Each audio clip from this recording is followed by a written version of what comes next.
Margaret Avery was 75 years old, and she had just discovered that the life she thought belonged to her had never been hers at all.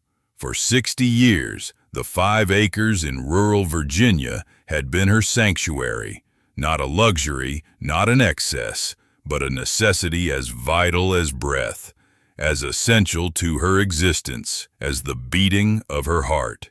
It was the land her parents had left her when they passed, a gift wrapped in trust and rooted in generations of Avery family history, stretching back to the days when Virginia was still being formed from wilderness. She had walked those fields as a child with her bare feet against the warm earth, the soil between her toes still rich with the minerals and remnants of things that had grown and died and returned to nourish new growth. She had played beneath the ancient oak with its gnarled roots like veins of the earth itself, ancient and permanent and somehow alive in ways she could never quite explain to anyone who had not experienced it. As an adult, she had tended that land with the same careful attention she brought to every student she taught in her 43 years as a school teacher, the same patience, the same belief that growth required time and proper conditions and faith. She had not married, had no children of her own, had instead poured her heart into her profession and into the stewardship of that patch of Virginia earth that connected her to her parents, to their parents before them, to a lineage of people who had loved this same ground, with a love that transcended words. Every spring, she would plant a small garden in the southern field where the sun hit longest, coaxing vegetables and flowers from the rich soil. Every autumn, she would walk the perimeter of the property and note how the trees were aging, which fence posts needed replacing, which sections of the overgrown meadow she should allow to return to wildness. The land was her child and her confidant and her anchor to the world, the one constant thing in a life otherwise marked by solitude and sacrifice. But Patricia, her only child from a relationship that had ended decades ago, had never quite understood that devotion. Margaret had raised her alone in a small house in town, had worked double shifts to pay for better schools, had stood in the parking lot of Patricia's high school, watching her graduate with a sense of quiet pride that no sacrifice felt too great. Patricia had grown up smart and hungry and restless, always looking beyond what she had toward what she might acquire. She became a real estate manager, the kind of woman who saw land as an asset to be extracted, rather than a legacy to be preserved, a resource to be liquidated for maximum profit. She wore expensive clothes that rustled when she moved, drove expensive cars that smelled of leather and newness, and when she visited her mother on Margaret's 75th birthday, a visit that felt obligatory rather than joyful, squeezed into a Saturday afternoon between client meetings. Her eyes had moved across the property with a different kind of calculation. Margaret could see the wheels turning behind Patricia's expression, could see her daughter converting trees into square footage, converting meadow into potential value, converting everything Margaret loved into numbers on a balance sheet that made sense only in abstract terms of profit and loss. Margaret remembered the exact moment Patricia had first mentioned the idea. It was on a Tuesday afternoon in March. One of those days when the Virginia spring is still tentative, when the air carries the ghost of winter, but also the promise of warmth to come. Patricia had arrived in her silver sedan just before lunch, the car gleaming with a kind of newness that seemed obscene to Margaret. They had eaten together in the small kitchen Margaret kept meticulously clean, though she was the only one who ever used it for more than a quick meal. The kitchen was painted soft yellow, and sunlight came through the lace curtains, casting patterns on the table that shifted as the afternoon progressed like a living thing. Margaret had made her daughter's favorite, chicken salad with tarragon from the garden, fresh bread from the bakery in town, but Patricia had picked at it distractedly, checking her phone between bites. Patricia had set down her fork with a quiet clink against the plate, and in the tone she used when discussing her business deals, measured, efficient, brooking no emotional attachment, she had said something that Margaret would later recognize as the beginning of everything that followed. "Mom, I've been thinking about your estate. This property is valuable, and it's not being used. Not really. You're 75. At some point, you're going to want to travel, to rest, to stop worrying about maintaining 5 acres. For tax purposes, if you sign it over to me, I can help you set things up better, more efficiently. I have colleagues who do this all the time. We can sell it, set up a trust, make sure you're comfortable for your remaining years." Margaret had hesitated. The words "remaining years" hung in the air between them like a judgment, a reminder of mortality. She knew her daughter was intelligent about money, about the practicalities that Margaret had never bothered to master. She knew that Patricia's life in the city was expensive, that her daughter was always reaching, always striving, always wanting more than she had, a hunger that Margaret had never quite understood, but had always pitied in a way that felt like betrayal. And perhaps Margaret was tired. At 75, the physical work of maintaining 5 acres had begun to wear on her in ways she had not fully admitted to herself. The arthritis in her knees had worsened. She noticed it most when she knelt to plant seeds in the spring garden. The sharp ache that made her catch her breath. The mornings were harder. She often woke before dawn with a dull ache in her lower back that required a hot shower and careful stretching before she could move freely through the day. The summers had become more intense, the heat oppressive in a way it had not been when she was younger and could work all day without tiring. Perhaps it made sense to listen to her daughter, to trust that Patricia had her best interests at heart, to accept that the time had come to let go of what she could no longer easily maintain. Margaret had signed the papers 2 weeks later. She did not consult a lawyer of her own. She did not ask for copies or take time to read through the documents carefully, the way she had taught her students to read everything.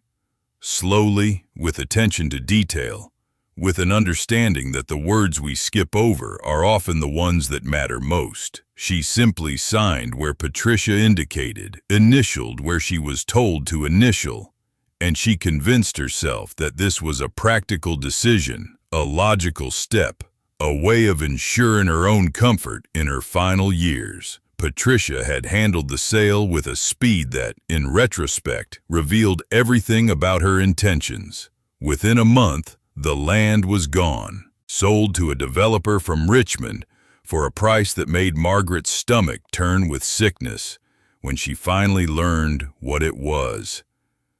$12,000.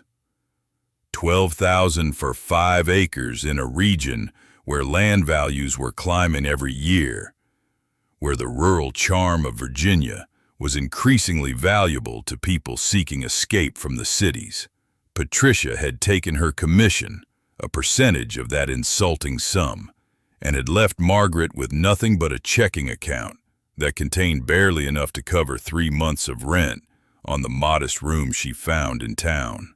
When Margaret had asked Patricia about the price, her daughter had waved a hand dismissively. "The market is down right now," she had said, "and this particular parcel is harder to develop than the agent initially thought. It's fine, Mom. It's enough. You won't need much." The room was on the second floor of an old Victorian mansion that had been divided into rentals, the kind of building where Margaret could hear her neighbors' footsteps through the ceiling and the sound of their television sets bleeding through the walls late into the night. It had one window that looked out onto a parking lot where delivery trucks often idled with their engines running, filling the small space with the smell of diesel fumes. The walls were painted a shade of beige that seemed to absorb light rather than reflect it, Margaret had read somewhere that this was the color most commonly used in institutional settings, that it was chosen specifically for its blandness, its refusal to provoke any emotional response whatsoever. The landlord did not bother with amenities. There was a bed with a thin mattress that sagged in the middle from decades of use, a small dresser with drawers that stuck, a chair with one leg slightly shorter than the others, so that sitting in it meant sitting slightly tilted, unbalanced. Margaret had brought with her one suitcase, a brown leather case with brass clasps, that her father had given her on her 18th birthday when he still believed she might travel the world, might study in Paris or London or Rome, might have a life of adventure and discovery. She had never used it for travel. Instead, it had held her few treasures, photographs in frames that had grown tarnished with time, letters from her mother written during Margaret's first year of teaching, the retirement pins from her school board, the handmade gifts students had given her over the decades, clay sculptures and paintings, and carefully lettered thank you notes written in the careful script of children just learning to form words. Now it held what remained of her material life, the sum total of 65 years of existence compressed into a single aging suitcase. She did not sleep well that first week in the beige room. The bed was too soft and too hard at the same time, and the darkness was different from the darkness of the farm, where crickets sang and the old oak stood like a guardian. In the city darkness, there was only the hum of traffic from distant streets and the occasional flash of light across her wall as cars passed below. She lay awake thinking about the paperwork she had signed, thinking about the speed with which Patricia had moved, thinking about numbers, $12,000 spread across what should have been worth so much more. She had taught economics for a few years in her long career, knew enough to understand that land value was not arbitrary, that a 5-acre parcel in Virginia was worth considerably more than what Patricia had received. But understanding intellectually and accepting emotionally were two different things. Accepting meant admitting that her only child had betrayed her with premeditation and speed. Accepting meant understanding that the sacrifices she had made, the double shifts she had worked, the years she had devoted to raising Patricia alone, none of it had created the bond she had imagined. The betrayal of Patricia was sharp, but it was not the sharpest pain Margaret carried. Sharper was the loss of the land itself, the way a phantom limb still aches long after it has been amputated. She found herself thinking about it at night, lying in the narrow bed in the beige room, staring at the ceiling and remembering the way the morning light filtered through the leaves of the oak tree.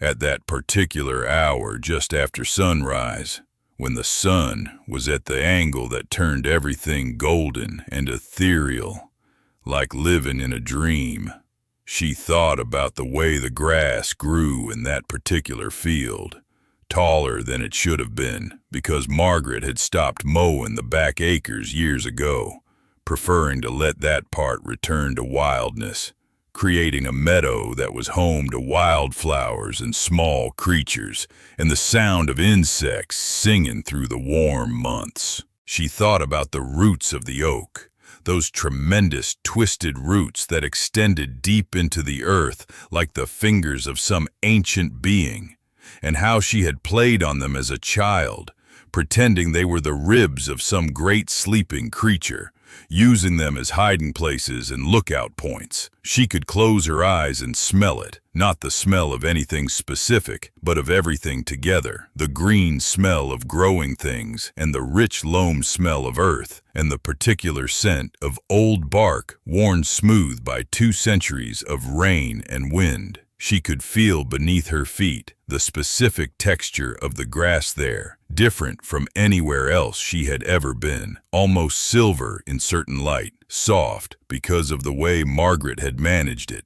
cutting only once a year at the beginning of autumn, allowing the land to grow wild and free. In the beige room, Margaret would close her eyes and transport herself there, standing beneath the canopy of the oak, smelling the green richness, feeling the cool shade, hearing the rustle of leaves and the calls of birds that made the ancient tree their home. Those moments of memory were all that kept her anchored to herself, all that prevented her from dissolving entirely into the institutional beige that surrounded her.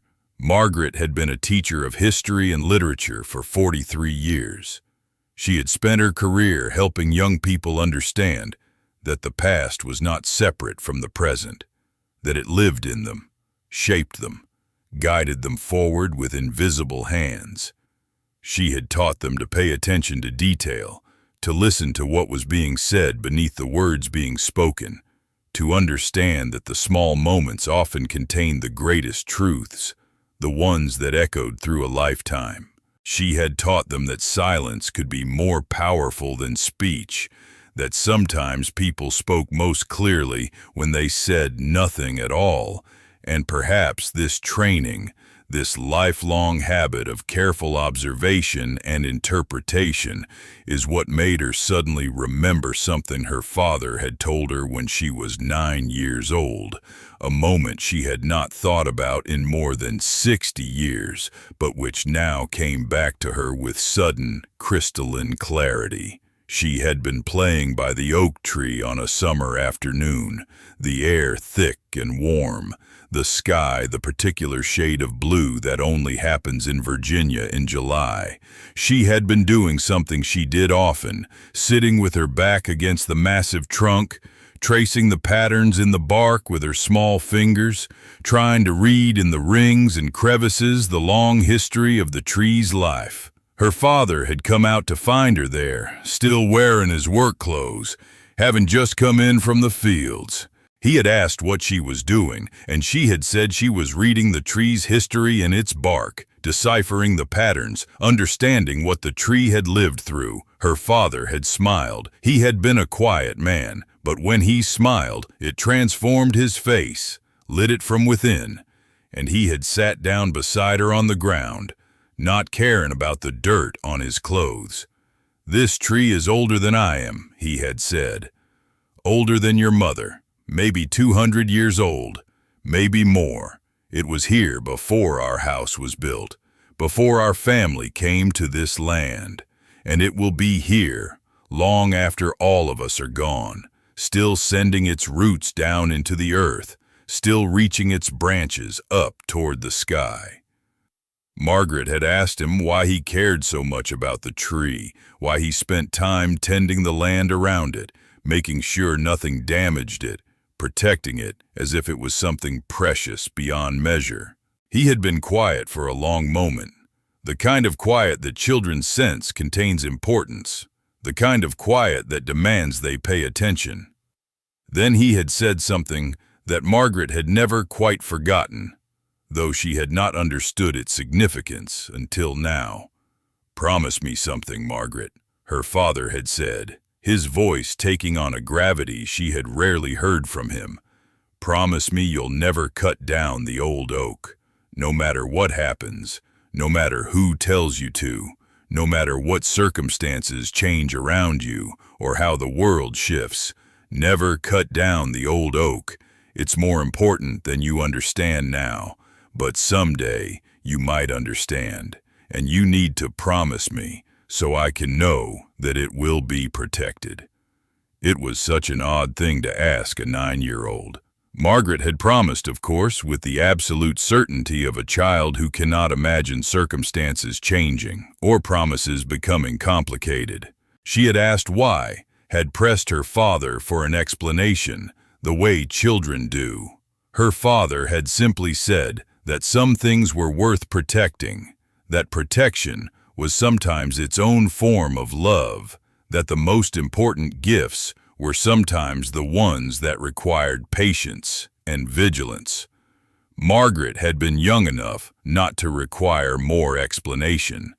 She had given her promise and thought little of it for the next 66 years, moving into adulthood, becoming a teacher, living her life, assuming she would eventually live on that land forever, that the promise was merely ceremonial, something she had given that child's self, but that would never actually be tested. But sitting in the beige room, in the narrow bed, with the brown suitcase, storing her memories in the corner, Margaret suddenly understood that her father had been trying to tell her something, that he had possessed knowledge that he had not shared, that he had known somehow that his daughter might face circumstances where others would try to convince her to cut down the oak, that he was preparing her in advance to refuse that order. Margaret's hands shook as she remembered his exact words, the gravity in his voice, the way he had placed his hand on the tree, as if it held some secret he had sworn to keep. She thought about the care with which he had phrased the promise, not asking her to protect the land, not asking her to preserve the property, but specifically, the oak tree. The specificity of the instruction suggested that he had possessed knowledge about that tree, about what lay beneath it, about why its preservation was essential. Her father had been a man of few words, a man who did not speak unless he had something important to say. This promise had been important. This had been a deathbed wish, given 60 years in advance. She called the developer's office the next morning.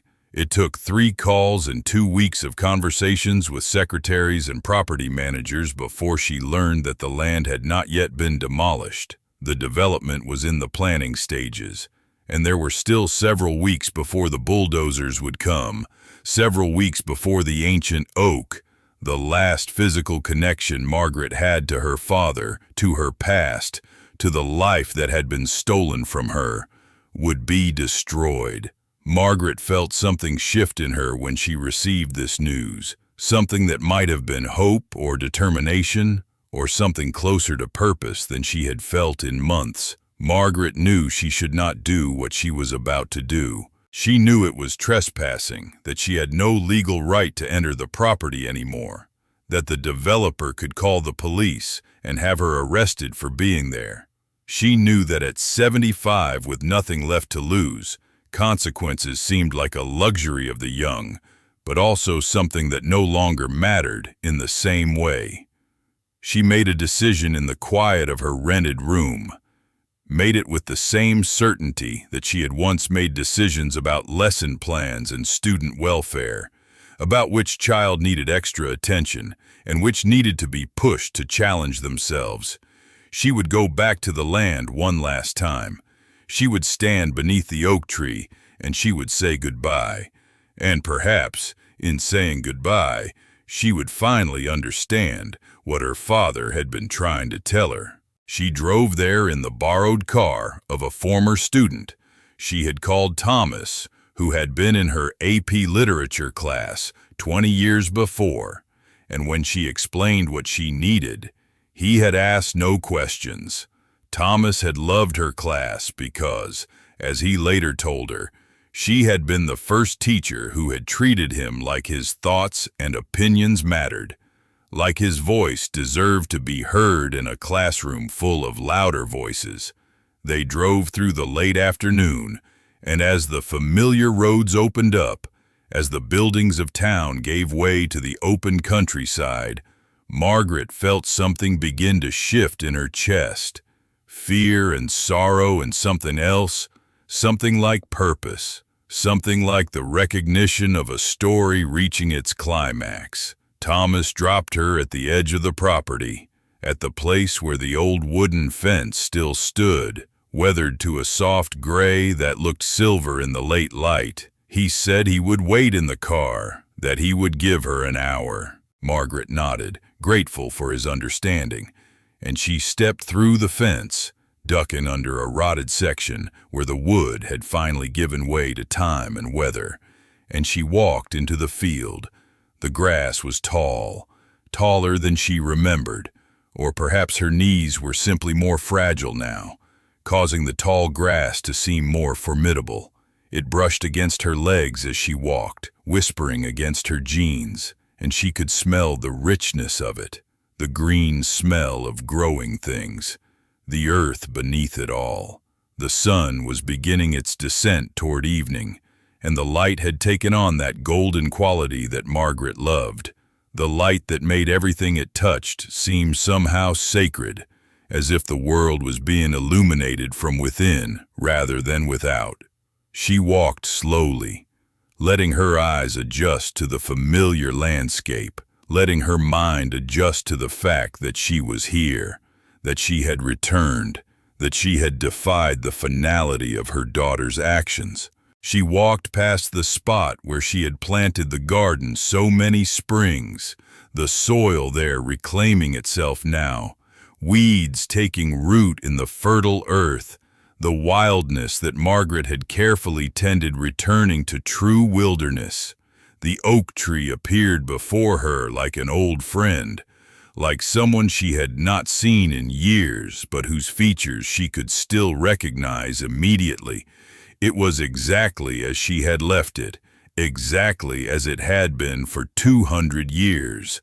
The massive trunk, gnarled and twisted by centuries of growth, wider than a car, wider than a man, was tall, the gnarled roots spreading out like the fingers of some ancient being, creating a geography of valleys and ridges where small creatures lived and rain pooled in miniature lakes. The canopy of leaves above, thick and green, filter in the golden light into patterns of illumination and shadow, creating a dappled shelter beneath. Margaret stood before it and felt tears begin to form in her eyes, tears of grief and rage and something else, something like recognition, like meeting someone who knew her completely. Her father had left her a riddle, she realized, not in words but in protection, not in explanation but in direction. He had told her to protect the tree, and in doing so, he had ensured that Margaret would return here, would think about the tree, would come back to this place when everything else was lost, when all the other connections were severed. There had to be a reason. There had to be something that her father wanted her to find, something he had judged important enough to hide, to protect, to bequeath in secrecy. Margaret looked down at the roots of the oak. They were massive, twisted, spreading out in patterns that seemed almost intentional, as if they had been arranged by some force more intelligent than random growth. And then she saw it, an irregularity in the earth near the base of the tree, a place where the ground seemed to have been disturbed and then carefully restored. It was old, very old, the disturbance healed over by decades of growth and settling earth, but it was there, waiting to be found by someone who knew to look for it. Margaret had no shovel. She had not thought to bring tools, but necessity is a teacher, and Margaret had been a teacher all her life. She found a fallen branch, tested its weight, and began to work at the earth near the roots of the oak. The ground was hard, it had been dry, and the Virginia summer heat had baked it to the consistency of concrete. But as she worked deeper, she found that below the surface layer, the earth was darker, softer, more recently disturbed. Someone long ago had dug here and refilled the hole with care, covering the evidence with layers of leaves and the gradual settling of time. Her father's hands had done this work, she thought. Her father had knelt here, had dug into the earth, had buried this secret so carefully that only his daughter would ever find it, and only if she knew where to look. The ground beneath the tree smelled of earth and age. As she dug deeper, exposing soil that had not seen light in decades, the smell grew richer, more complex. There was the musty smell of undisturbed earth, the green smell of root decay, the mineral smell of stone below. She had read once that soil was alive, teeming with bacteria and microorganisms too small to see. She thought about all those invisible lives, all that activity beneath the surface of things, all the hidden growth and transformation that happened where no eye could see. Her father had hidden this box in that realm, in that dark place where time moved differently, where a year was nothing and 60 years was merely a moment. The earth had kept his secret as faithfully as he had kept it himself. She worked for an hour, perhaps longer. The sun continued its descent, and the light grew redder, more urgent. Her hands began to bleed where the rough wood of the branch had worn away skin, already thin with age. Her back protested with each forward motion. Her knees screamed in objection to the repetitive bending and kneeling, but she kept working, driven by something beyond physical discomfort, by a certainty that she was exactly where she was supposed to be, doing exactly what she was supposed to do. She felt, rather than heard, something solid meet the branch, something that was not rock, not root, but something that had been placed there deliberately, something that had been waiting. Margaret cleared away more earth with her hands now, ignoring the pain, and she uncovered what her father had buried. It was a box, a metal box, perhaps steel, sealed and hidden beneath the oak tree for 66 years. It was small, perhaps the size of a shoebox, and it was heavier than Margaret expected, suggesting that whatever it contained was valuable, substantial. She lifted it carefully, wiped the clinging earth from its surface, and saw that it had been sealed with solder.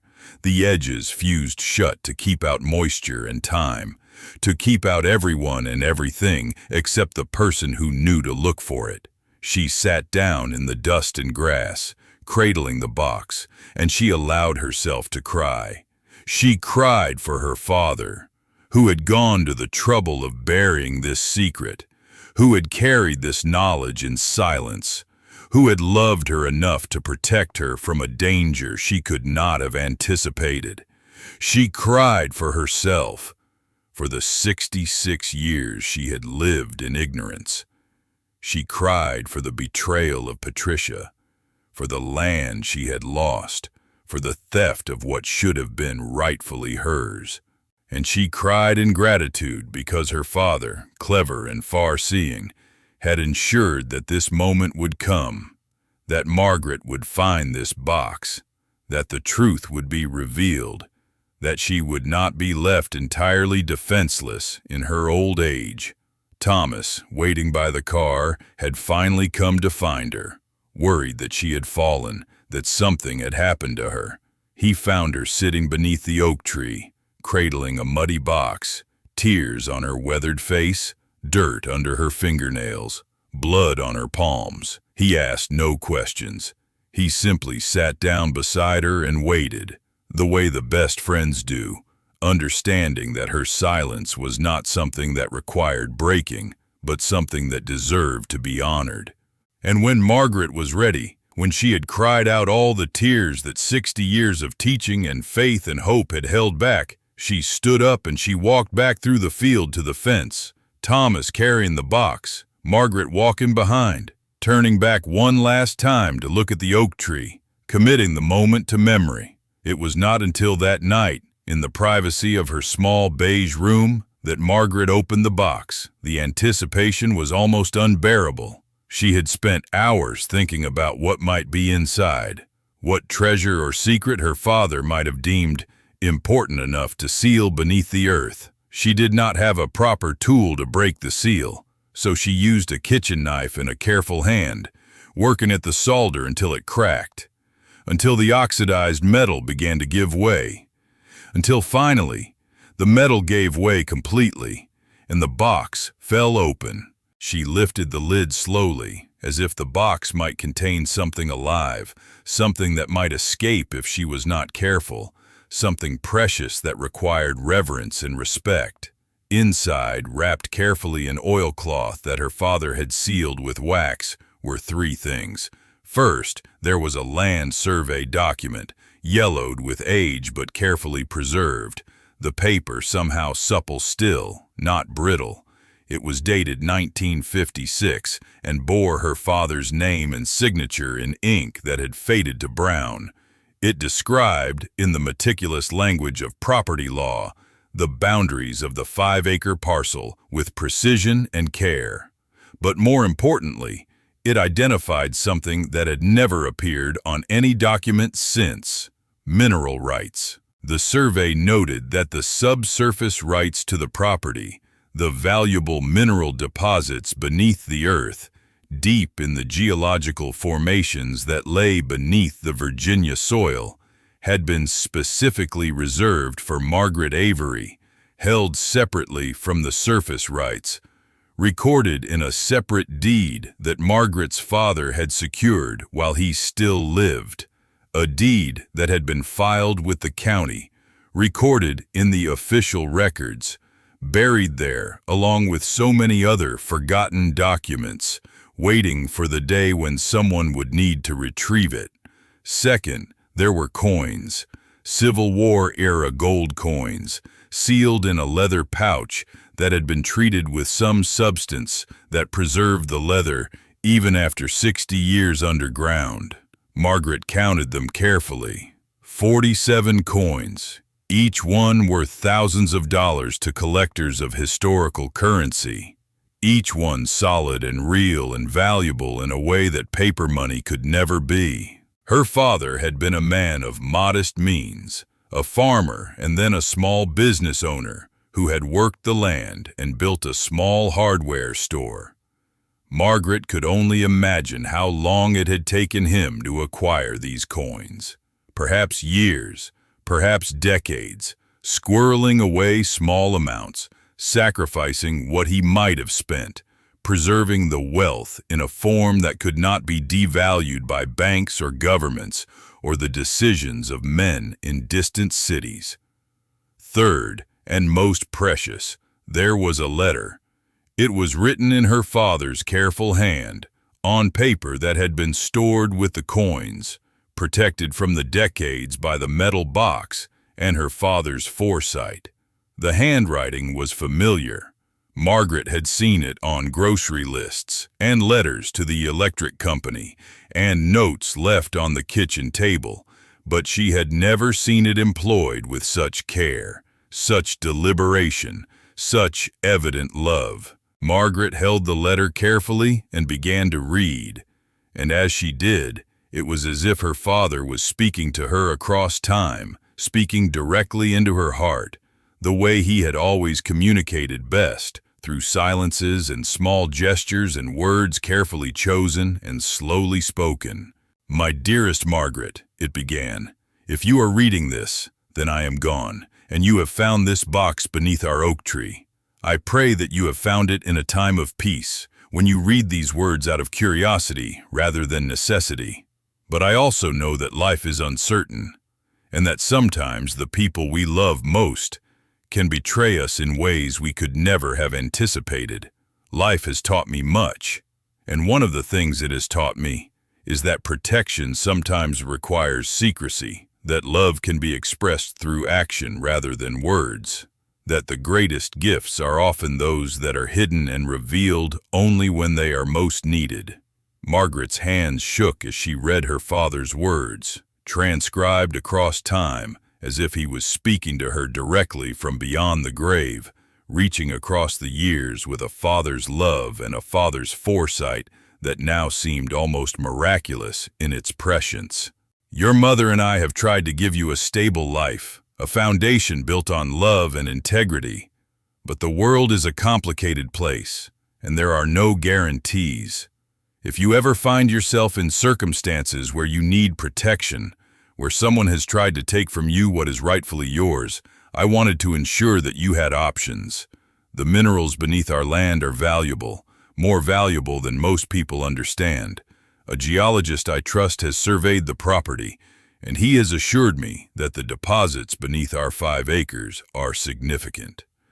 I have ensured that these rights are recorded separately from the surface property, in a deed that cannot be transferred without your explicit written consent.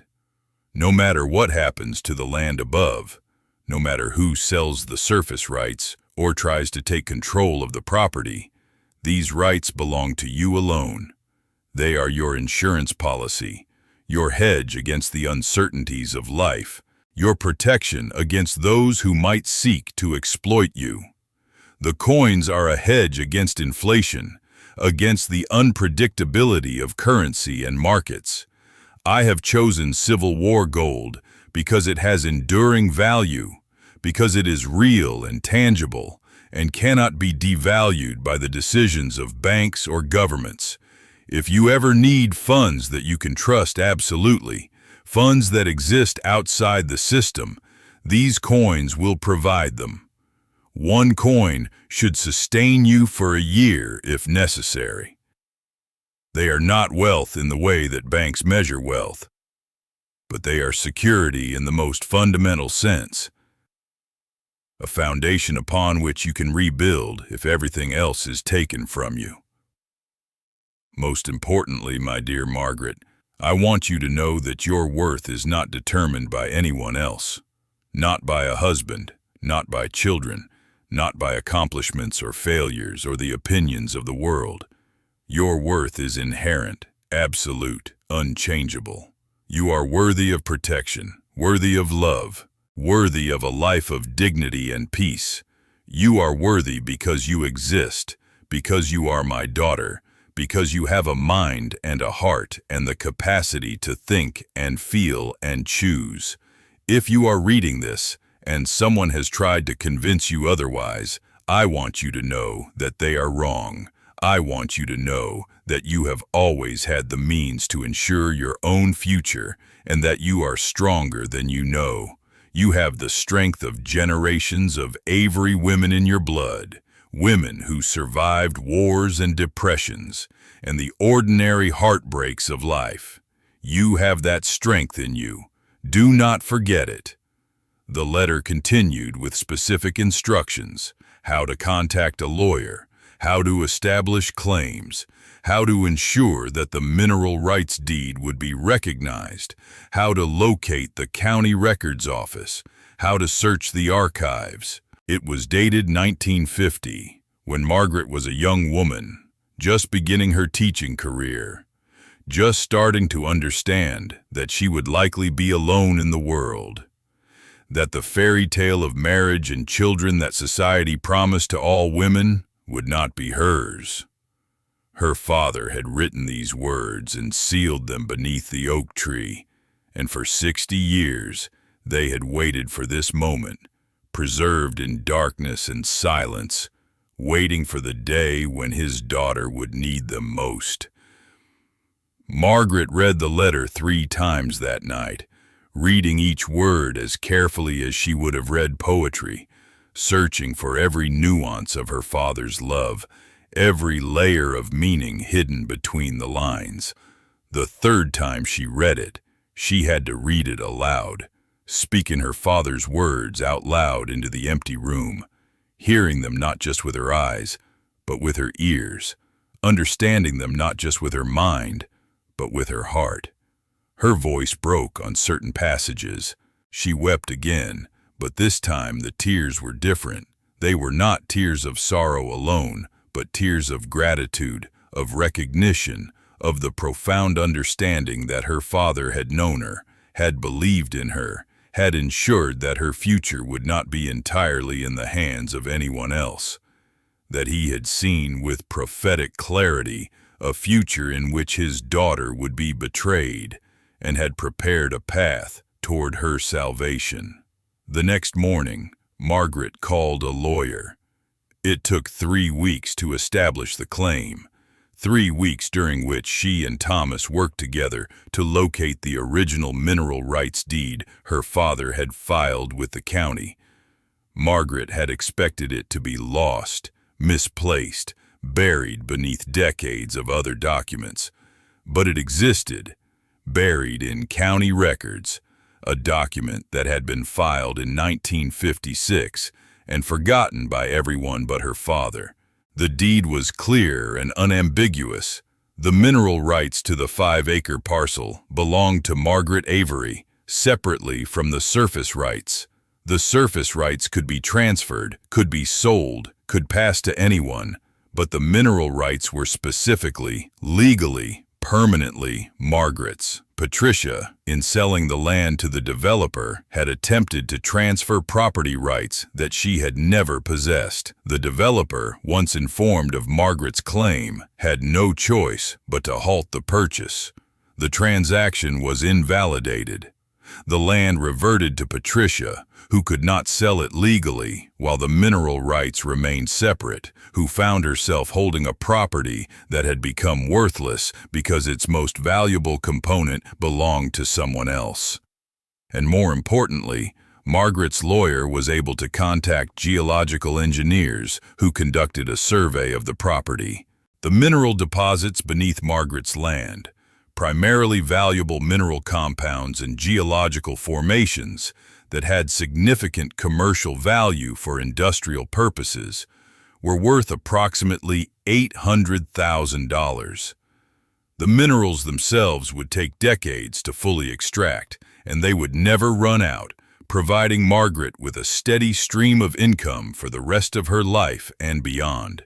Patricia called Margaret when she received notice from the developer's lawyers. Her voice, usually so controlled, so carefully modulated, was frantic, almost unrecognizable. She tried to explain, to justify, to claim that she had done everything for Margaret's benefit, that this was all a terrible misunderstanding, that they should work together to solve this problem. But Margaret was no longer listening to the words. She was listening to what lay beneath them, to the desperation of a woman who realized that her gamble had failed, that her calculation of her mother's weakness and isolation had proven miscalculated, that there was a variable she had not accounted for. "Mother," Patricia had said, her voice cracking with something that might have been fear or might have been anger, "I was trying to help you. We can work this out. We're family." Margaret had replied quietly, without anger but with absolute clarity, speaking with the voice of someone who had been betrayed but was no longer broken by it. "Family is something you build on trust. I cannot help you with legal matters, Patricia. I suggest you speak to a lawyer of your own." And she had ended the call. She did not hear from Patricia again. Margaret moved out of the beige room 3 months later. She had purchased a small house on the edge of town, a 1970s ranch with a large backyard and plenty of sun. The house had sat empty for 2 years, and it needed work. The roof needed repairs, the kitchen needed updating, the plumbing was aging and uncertain, but Margaret did not mind. She had the means now, and more importantly, she had the time. Time was no longer something she was trying to conserve or optimize. Time was something she could spend, something she could use for improvement and beauty and creation. She hired contractors, planned renovations, and spent her days measuring windows and selecting paint colors and standing in the afternoon light, thinking about how she wanted to arrange her life. She wanted the kitchen to catch the morning sun. She wanted a room where she could read. She wanted a garden in the back, this time with good soil and careful planning. She drove out to the property sometimes to look at the 5 acres. The developer had given up on the project entirely, unable to move forward without the mineral rights. The land had reverted to Patricia, but with the mineral rights permanently separated and owned by Margaret, the property had become worthless as a development opportunity. Patricia, needing money to cover the costs of her failed scheme, had eventually sold the land to an environmental trust that was committed to preserving natural areas in Virginia. The oak tree was now protected, its status as a heritage tree officially recognized by the state. Hikers came to visit it, school groups came to study it, and Margaret sometimes walked among them, watching people discover the same beauty she had known all her life. She never introduced herself. She simply walked the trails and listened to the children laugh and watched the light filter through the leaves. The mineral rights were another matter entirely. Margaret's lawyer arranged for a consortium of geological companies to handle the extraction and sale of the mineral deposits. The process took years to set up, years of environmental impact studies and negotiations and planning. But once it began, it provided Margaret with a steady income that extended far beyond what the initial deposit had suggested.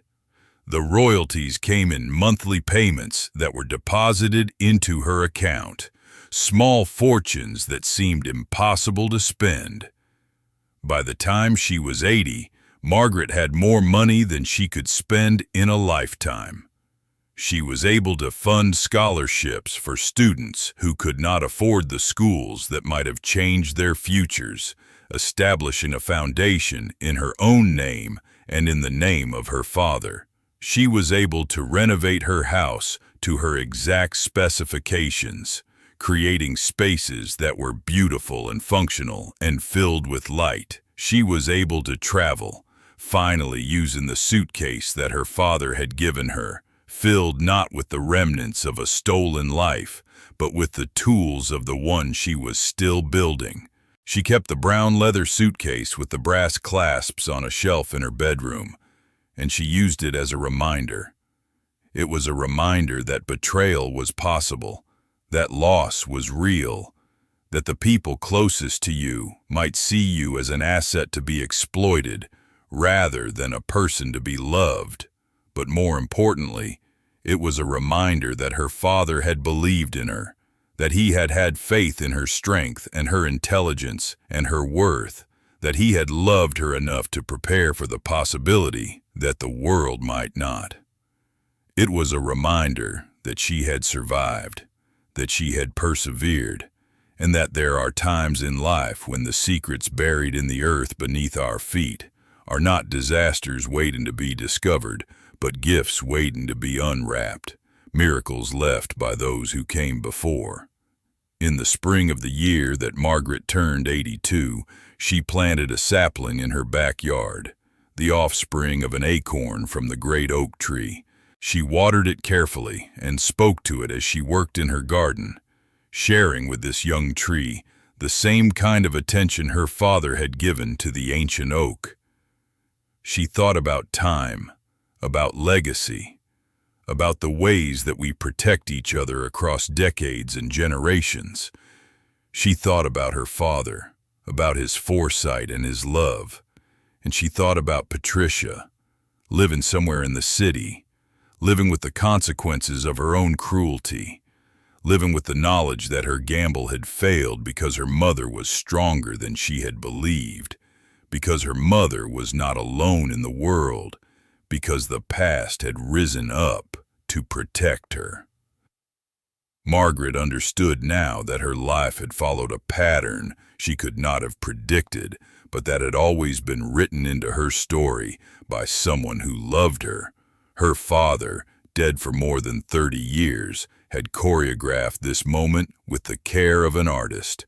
He had known things she did not know, seen possibilities she could not imagine, and he had trusted her to keep a promise, trusted her to eventually understand, trusted her to be strong enough to use the gifts he left her. She thought about all the years she had spent teaching other people's children, pouring her love into students who would forget her names and move on to lives she would never know. She had done it gladly, without regret, but now she understood that she had not been giving without receiving. She had been learning something all those years. She had been learning how to love people without requiring their love in return. She had been learning the quiet strength of someone who knows their own worth and does not need others to validate it. Her father had seen that strength developing in her. He had seen who she was becoming, and he had built a foundation for a future he hoped she would never need, but might someday survive. Life, Margaret had learned, does not always reward the corrupt, though it may take time for justice to reveal itself. And sometimes, when we are abandoned and alone, when we believe that everything we cherished has been stolen from us, what saves us is not what is taken, but what is left behind. What saves us is the love of those who came before, buried beneath the oak trees of our lives, waiting patiently for the day when we finally understand what they were trying to tell us all along.